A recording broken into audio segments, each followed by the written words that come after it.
Hello, I'm Greg. I believe you've expressed some interest in potentially being involved with the Warringah Colts scene next year. I had the good fortune to coach this group from under 10s through to under 17s at State Carnival's Warringah representative level and thought I might share an insight in three key areas. One, a little bit about the team's performance. Secondly, a little bit about players who went on to play rep football beyond the Warringah representative scene. And thirdly, a little bit about the culture of the group. From a performance perspective, the group made the semi-finals 5 out of the 7 years. We actually went on to win it once and make the grand final on another occasion. So a very successful group football-wise on the field.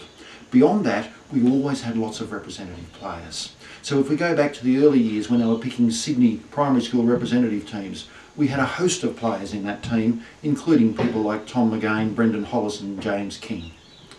In later years, some of the representative players were playing MNZ football, CHS, GPS, ISA combined Catholic colleges, and they include players like Will Davies, Dylan Thompson, Jack Slack-Smith, Grant McDonald, Eddie Edward Hall and Oliver Lloyd. Last year we got to the Sydney under-17s and we had 4 players selected in the Sydney under-17s.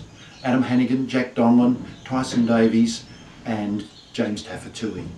Now the last 2 of those, James Taffatui and Tyson Davies, went on to be picked for New South Wales under-17. 2 years earlier we'd actually had Max Cook also selected for the under-15s New South Wales schoolboys team.